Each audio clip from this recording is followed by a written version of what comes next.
Olá pessoal, tudo bem? Aqui o professor Álvaro. Vamos lá para mais uma. Não é aula agora, né? A gente vai resolver algumas questões da nossa prova.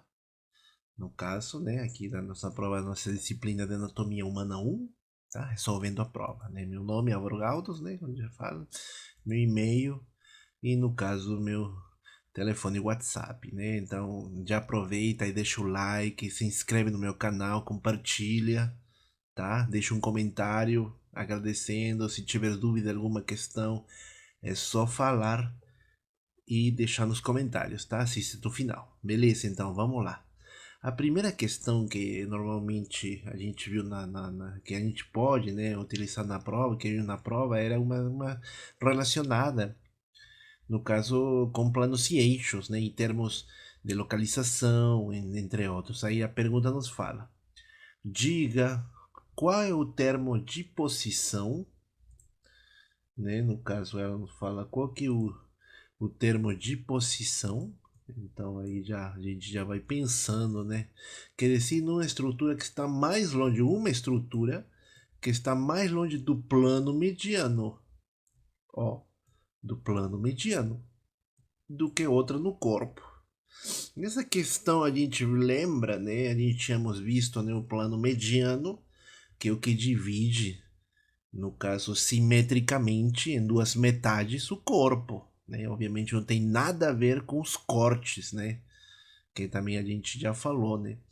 Então, se a gente traz a linha média, né? Mediano, o plano mediano que divide, o que vai tornar uma estrutura mais longe, vai ser mais longe, mais perto, vai ser dois termos. O termo, no caso, medial e lateral. Nesse caso, ela está falando da estrutura mais longe, então tudo que vai mais para longe do plano medial seria, no caso, o termo lateral. Né? No caso, como podemos observar, é uma estrutura que está mais longe do plano mediano que outra no corpo. E se ainda a gente temos dúvidas, observemos aqui, né? No caso, na imagem, se a gente fizer até um zoom, né? No caso aqui, você pode observar o plano mediano, estou marcando aqui, né? O plano mediano e tudo que vem para mais perto, que aqui é a letra D, que está mais perto, que seria medial, e tudo que vai para mais longe do plano mediano, que é a letra E, que seria o plano lateral. Beleza, gente? Então, basicamente, então aí vocês tinham que ter colocado, né, no cano lateral, tá? A gente se confunde bastante. Vocês capazes pensaram, professor, mas isso aí ou pode ser os membros superiores e inferiores, né, distal e proximal. Sim, pode ser, só que isso tem que ser especificado. Se não estiver especificado na pergunta, na questão, obviamente a gente segue, no caso, a questão de lateral e medial. E outra coisa mais que a gente fala, né, nas nossas aulas, quando é plano, no caso distal proximal, envolve somente, no caso, os membros superiores e inferiores, né? Então isso também tem que ser especificado. Beleza, galera? Vamos lá para a próxima. Na segunda questão, nos coloca uma imagem, fala: a posição mostrada na imagem apresenta o corpo deitado com face voltada para cima, com flexão de 90 graus. Aqui a face, né, está voltada para cima. E aqui a flexão em 90 graus, né, que está falando aqui, 90 graus, do quadril e do joelho, né, no caso. E expondo o períneo, obviamente, nesse estudo. Marque a alternativa correta. Então, que posição que era ela, né? Isso nós tínhamos falado nas aulas, que essa posição ela é muito utilizada em alguns procedimentos. Na verdade, em vários tipos de procedimentos comuns. Assim, de forma geral, só para a gente falar, seria no caso ginecológico, para processos urológicos, sistema urinário, para processos do colo retal, procedimentos perineais ou pélvicos. Então ela é uma excelente posição. E ela também é chamada de posição ginecológica também, né? No caso, na área da enfermagem, em diferentes áreas da saúde, essa posição é utilizada conforme. Por exemplo, na enfermagem se utiliza para fazer série de procedimentos como o exame Papa Nicolau, né? O preventivo, o famoso preventivo, por exemplo. tá? Ela então também é chamada, como nós tínhamos falado, de posição ginecológica, e tem outro nome que a gente encontrou, que é litotômica, tá? Ou ginecológica. E se a gente for ver outra imagem, capaz aí não dá para muito ver, observamos nessa outra posição. Obviamente, e aí isso é uma coisa assim um pouco diferente, que dentro dessa posição de litotomia, que é o nome correto, né? Ela tem várias outras subposições dentro da litotomia. Tanto que se você vê aqui, obviamente está formando ângulos 90 graus. Aqui na imagem já não é tanto um ângulo de 90 graus, né? Entre a posição do quadril com o joelho, né? Aí vai mudando isso. Aqui você pode observar os braços em outra angulação, né? Eles estão separados do corpo, enfim, tem vários. Mas o que é na imagem nos mostra a posição de litotomia. Então seria a alternativa A, tá? Não podia ser supina, porque aí teria que estar, no caso, os membros inferiores retos, né? Com as outras partes do corpo. Prona também não, porque ele é invertido, enfim, todas essas posições diferentes. Essa aqui é a posição de litotomia. Alternativa A. Beleza, galera? Nessa terceira, no caso, não fala o conceito de anatomia, ele fala os conceitos etimológicos da palavra anatomia, que é anatômia, onde vem o termo ana distributivo, e partes tomé, corte, enfim, né? Mas só que, assim, a gente precisa de um conceito mais técnico, tá? Conceito técnico.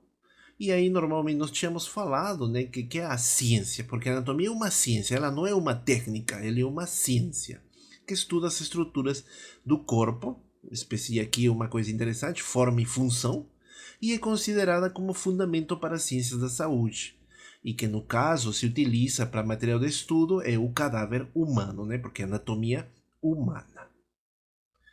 Na quarta pergunta, o questão aí nos colocou uma imagem, né? No caso, os ossos planos, ou também conhecidos como ossos chatos, né? São ossos que apresentam uma espessura menor do que o comprimento e a largura. Tá, beleza, então nós sabemos, né? Uma espessura é menor, então são finos, né? Por isso chama ossos planos, né? No caso, chatos. E apresentam duas lâminas de B, que está marcando aqui, né? Duas lâminas de B e uma lâmina de A, né? Que é uma parte mais interna, que é uma parte mais, a gente poderia falar, mais trabecular, que tudo isso é tecido no final de contas, né? Então, se a gente for observar para saber isso aqui é, basicamente, são os tecidos ósseos esponjoso e compacto, mas a gente tem que saber qual que é qual. Obviamente, né, nós vimos até, na verdade, o Botos coloca essa figura, na coisa aqui um corte real de um osso, né? Obviamente, esse aqui você pode observar ainda que esse corte é fresco, relativamente fresco, porque ainda temos, no caso, nessa parte, nesse tecido, que é a letra A aqui, né? Que fala, né? No caso, tem sangue, né? No caso, e outra de a letra B, que são os tecidos mais externos, no caso. Então, isso é conformado por quê? A letra A, a parte interna, é o tecido ósseo, no caso, esponjoso, e o tecido B, que são duas lâminas interna e externa, que é o tecido ósseo compacto. Tá? Ou seja, até como a gente está observando aqui, né? Então a gente, e até eu tinha feito na aula, né, falado que ele aparece com aquele chocolate, o soufflé, né? Enfim, não posso falar a marca, mas enfim, esquece. Mas vocês já sabem, né? Então você pode observar bem parecido, né? A parte interna, que seria, né, no caso aqui o que estava falando, né? A parte esponjosa e as camadas externas, que é o tecido compacto. Tá? Como eu falei para vocês, essa parte esponjosa ela também chama trabecular ou também diploe, também é conhecida. Beleza? Então vamos ver qual que é a alternativa. Aí seria, no caso, a alternativa é A, que é o tecido ósseo esponjoso, que é a letra A, meio, e na parte externa o tecido ósseo compacto. Certo? Não podia ser tecido só diafisial, não existe isso, nem muito menos metafisial. E aqui está trocado, então é a letra A. Beleza, galera? Vamos para a próxima. Nesta outra questão, nos coloca, né, a relação às terminologias e a posição anatômicas, noções dos planos e os eixos anatômicos, assinale a alternativa correta. Então, está marcando a correta. Aí me fala a primeira. O plano coronal divide o corpo em direito e esquerdo. Se a gente colocar uma imagem para nos ajudar, né? Lembra que a gente fala esse plano coronal, que é basicamente o plano frontal, e que seria esse aqui a letra 1, né? Só que o coronal, como nós tínhamos falado, é somente na cabeça, né? Então, o que está dividindo? Em uma parte direita e esquerda? Não, está dividindo uma parte anterior e uma parte posterior. Então, essa aqui é falsa. Tá? A próxima. O plano horizontal divide o corpo em superior e inferior? Aqui que é o plano horizontal, gente? O plano horizontal é também conhecido como o quê? Você se lembra? O plano transversal, tá? Deixa eu ver, vou ver se consigo escrever aqui, que sem canetinha é complicado. O plano transversal.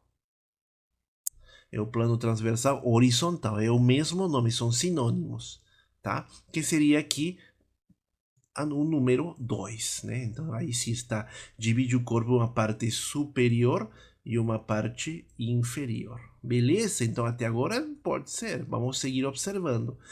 Abdução significa aproximação desse mesmo plano? Não, abdução, como nós tínhamos falado, é o afastamento. Então esse aqui também não é. Falso. O plano de corte sagital, o plano de corte sagital é em partes simétricas, como nós acabamos de falar na questão anterior, né? O plano mediano é o que divide em partes simétricas. O plano de corte não. Ele divide em duas partes, porém assimétricas, tá? Então ela também é falsa. O termo proximal e distal serve para localização de estruturas no esqueleto axial? Boa pergunta essa aí. Onde que é o termo proximal e distal? O termo proximal e distal, no caso, é membros superiores e inferiores, não é? Beleza. E os membros superiores e inferiores, ele fazia parte de que tipo de esqueleto? Axial ou apendicular? Então você lembra que no esqueleto apendicular e não no esqueleto axial. Então esse aqui também é falso.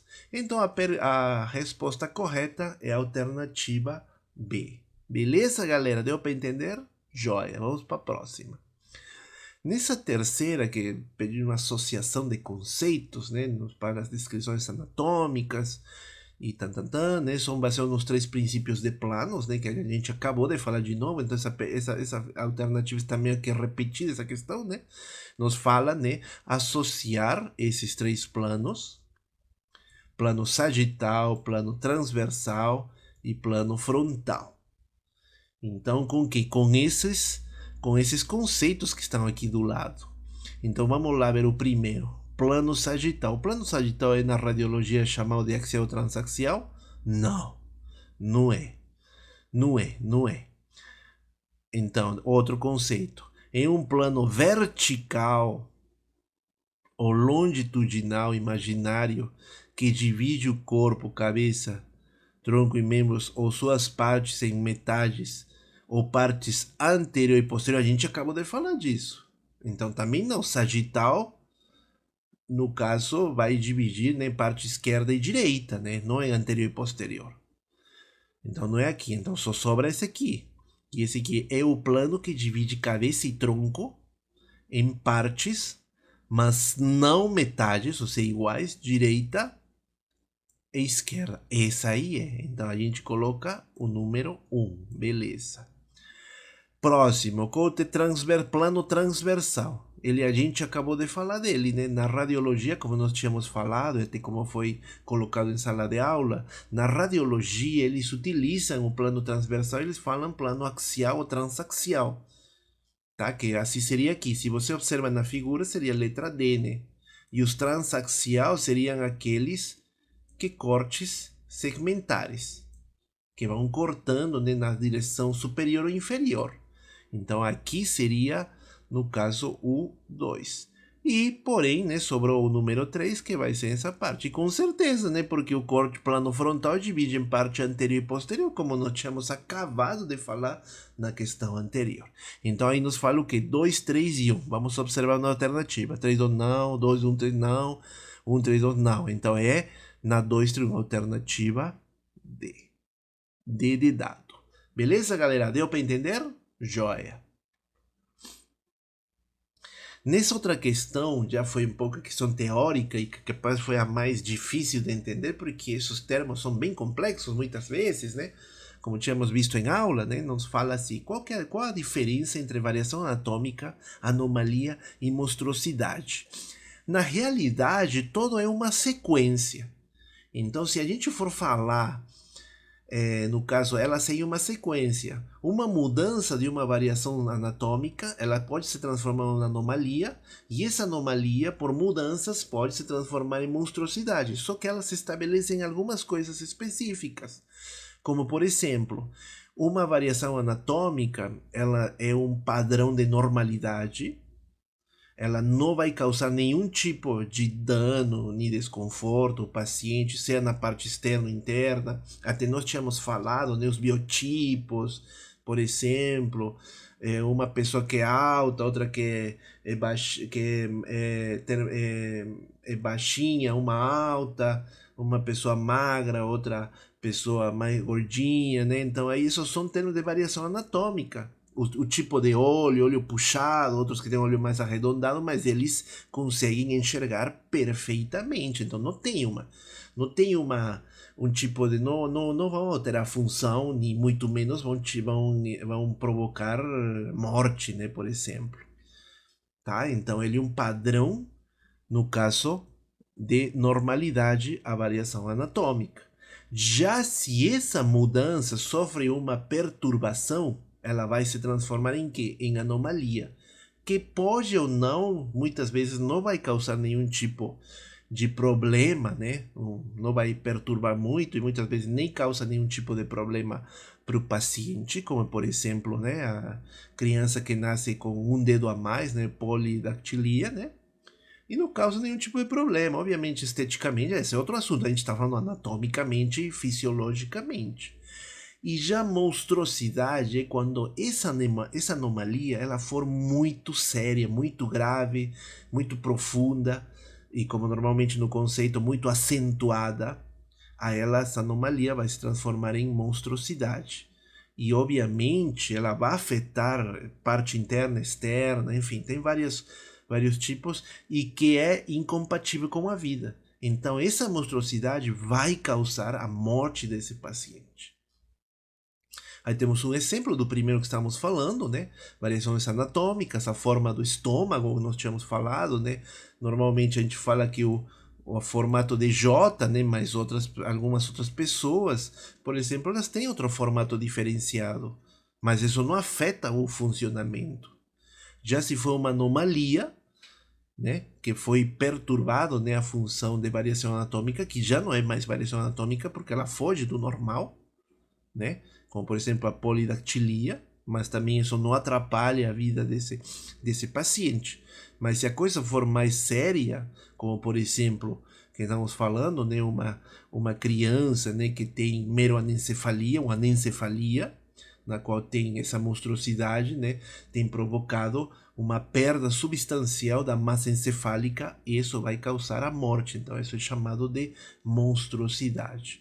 E de forma para você ter escrito uma coisa é assim: na variação anatômica não há prejuízo de função, beleza? E é considerado padrão de normalidade, o que a gente está falando. Já na anomalia apresenta perturbação da função. E a monstruosidade é uma anomalia muito acentuada e que é incompatível com a vida. Essas são as diferenças, tá? Que você tem para você nunca esquecer disso. Beleza? Isso você vai aperfeiçoar mais em disciplinas como patologia, até mesmo em genética, né? Que vocês vão ver mais para frente. Bem, aqui está me falando, né? O paciente está andando em sua direção. Você está olhando para ele de uma visão. Se a gente for ver uma imagem, eu tá aqui uma imagem, né? Aqui você como enfermeira ou enfermeiro, no caso, você está observando para o paciente que está vindo para sua direção para cumprimentar você, né? Então, você está vendo ele. E você está vendo, observando como? De que vista? De uma vista? Que vista é essa aqui? É uma vista anterior. De você, né? Obviamente. Então, você está perguntando como você está observando ele, né? Uma vista anterior, que seria a alternativa A. Beleza? Acho que essa foi bem tranquila, né, galera? Nós já tínhamos feito uma atividade, né, em sala de aula. Próxima. A 9. Qual afirmação é correta? Aí nos dá uma série de afirmações. Aí eu coloquei um corpo humano aqui para a gente observar, né? Porque é muito bom observando aqui. Aí nos fala qual que é a correta, então. A parte interna da coxa é lateral para o exterior da coxa? Então, se a gente provoca a parte interior aqui, ó. Aqui, essa parte aqui que estamos marcando.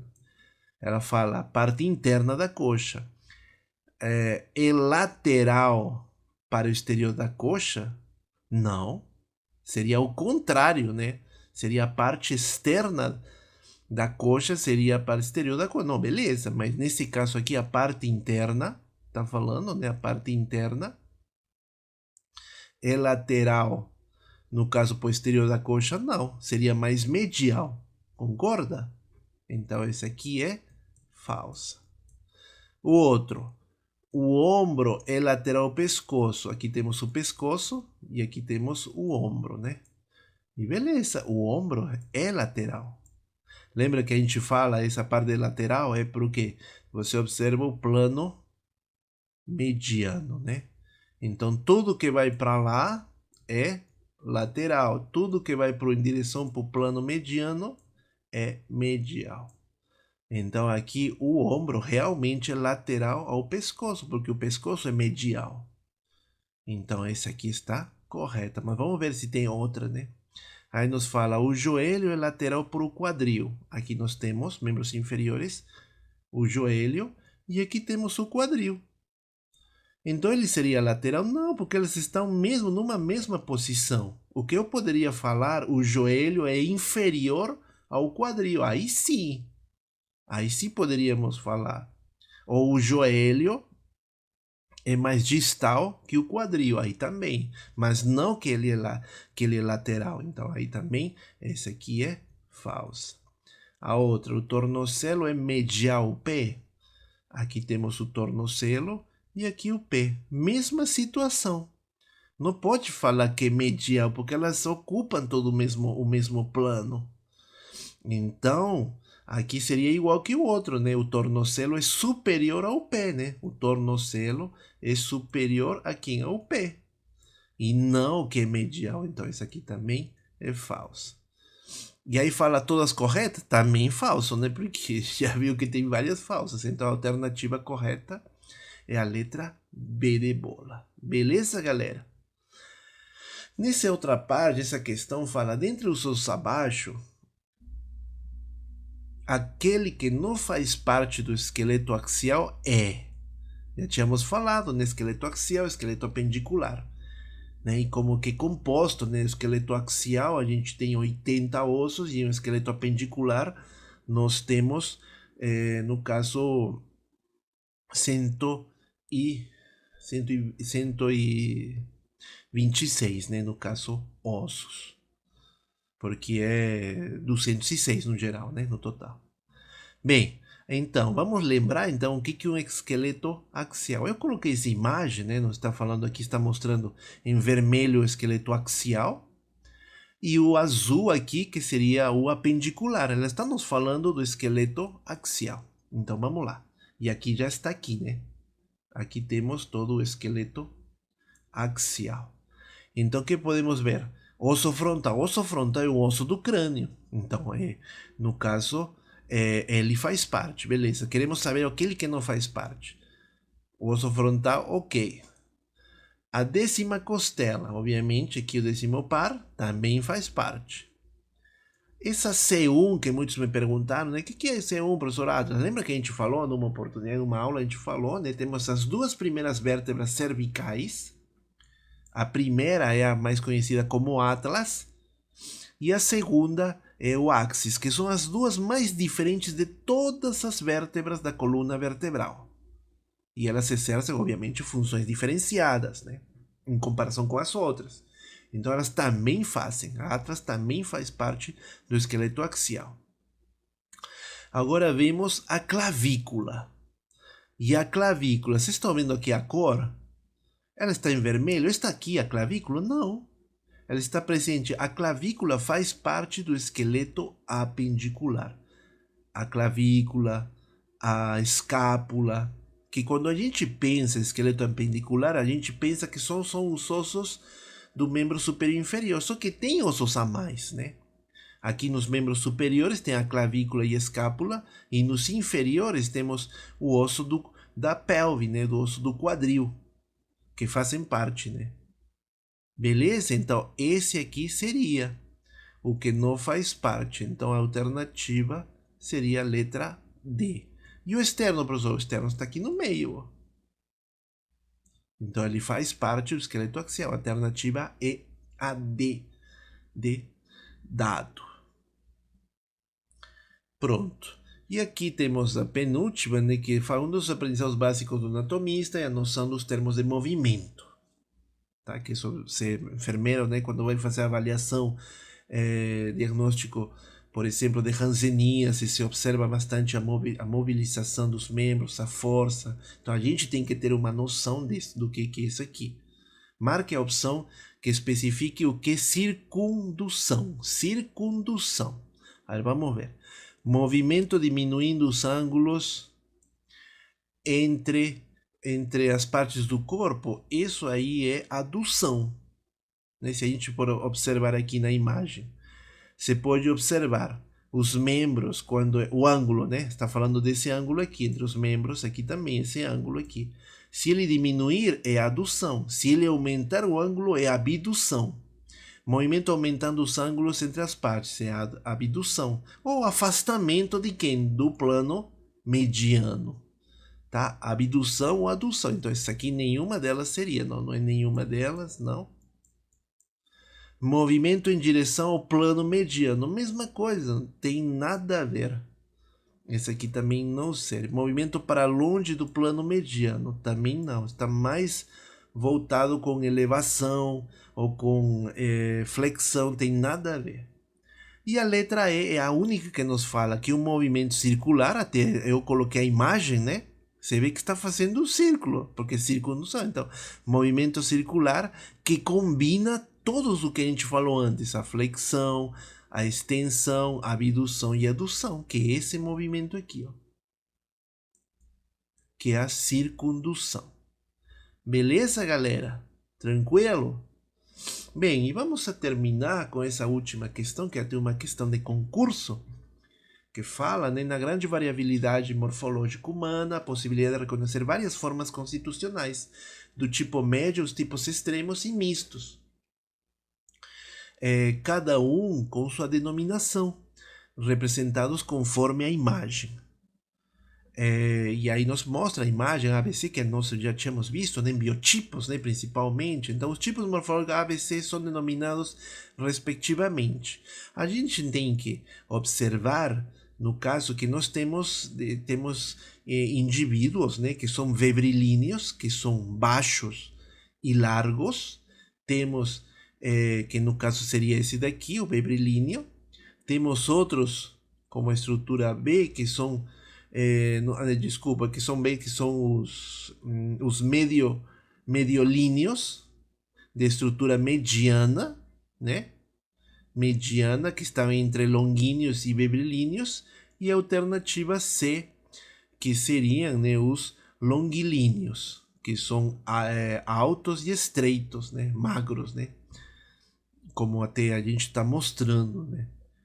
No caso, então a gente vai procurar isso, qual que é? Aqui nos fala na alternativa A, longilíneo, não, a A não é, a A é brevilíneo, então a gente já vai vebriato, não, esse aqui, ó, alternativa E, brevilíneo, mediolíneo e longilíneo, que seria a alternativa correta. Beleza, galera? Então, basicamente, essas seriam as 12 questões da nossa prova, tá? Espero que tenham entendido, né? Qualquer dúvida, a gente vai entregar a prova, vai fazer toda a lista de provas, qualquer dúvida, a gente conversa. Deixo vocês com essa frase, né, que encontrei, achei fantástica, né? Nem tudo que queremos podemos conseguir. Por isso é tão importante aquilo que conquistamos. Então, seja grato. Gratidão sempre importante. Beleza, galera? Espero que tenham gostado. Não esquece, deixa o like, compartilha, deixa teu comentário, se inscreve, pelo amor de Deus. Bem, até mais. Tchau, tchau.